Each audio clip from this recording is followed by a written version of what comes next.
दोस्तों अभी मैं अपने रूम में बैठ के एक रील एडिट कर रहा था तो एक नोटिफिकेशन आई कि इंदौर मैराथन में एक पार्टिसिपेंट की डेथ हो गई। तो जब भी ऐसी घटनाएं घटती हैं तो मैं हमेशा कोशिश करता हूं कि इसके पीछे का कोज क्या रहा है, कोज ऑफ डेथ क्या रहा है। ठीक है, ताकि आने वाले समय में दूसरे पार्टिसिपेंट लेसन लर्न ले सकें इससे।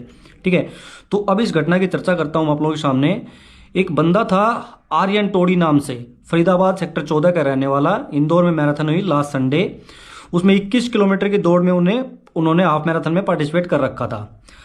अब जब वो 100 मीटर दूर रह गए फिनिश लाइन से तो वो गिर गए और गिर के बेहोश हो गए। तो वहां पर पूरी मेडिकल टीम होती है, हॉस्पिटल वाले बंदे रहते हैं वहां पर, एक कार्डियोलॉजिस्ट भी थे। उन्होंने आकर उनको सीपीआर दिया और तुरंत इमीडिएटली उनको हॉस्पिटल पहुंचाया गया उस बंदे को। ठीक है, आर्यन टोडी को। लेकिन वहां पर उनको डेड डिक्लेयर कर दिया गया। अब डॉक्टर उसमें लगे हुए हैं कि भाई इसका कोज ऑफ डेथ क्या है। प्राइमा फेसी जो कोज ऑफ डेथ आया है वो आया है हार्ट अटैक, लेकिन इसके पीछे रीजन और भी हो सकता है, लेकिन वो क्लियर होगा तब पोस्टमार्टम की रिपोर्ट आ जाएगी जब। ठीक है, अब इसके पीछे का कारण जानने की हम अगर कोशिश करें तो भाई दो कारण आते हैं। मैं आप लोगों को कई बार कह चुका हूं कि जब हम मैराथन या लॉन्ग रन दौड़ते हैं तो नमक वगैरह होता है। जब हम दौड़ उस टाइम पे इलेक्ट्रोलाइट लेते हैं, नमक लेते हैं, ऑरेंज का जूस लेते हैं, तो ये ज्यादा मात्रा में हम लोग ले लेते हैं। ठीक है, हमारे दिमाग में क्या रहता है कि भाई इलेक्ट्रोलाइट बैलेंस होके रहेगा इस चीज से। दौड़ते समय कम से कम नमक का यूज करो आप लोग, इलेक्ट्रोलाइट भी कम से कम लो।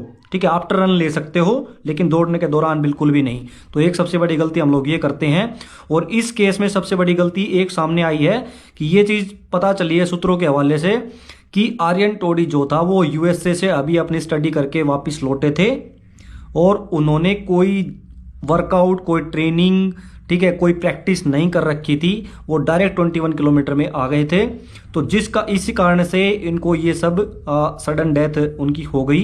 तो भाई मैं आप लोगों को ये कहता हूँ, कोई वीडीएचएम जो हुई थी ना, वेदांता दिल्ली हाफ मैराथन, वेदांता में भी सेम केस था। विदाउट प्रैक्टिस आप लोग लॉन्ग रन में पार्टिसिपेट ना करें कभी भी। ठीक है, मैं हर बार ये चीज कहता हूं आपको कि पहले स्टार्टिंग करें 5 किलोमीटर से 10 किलोमीटर से, देन धीरे धीरे आगे बढ़े 21 किलोमीटर, 42 किलोमीटर। ठीक है, लॉन्ग रन में बाद में आए। ओके।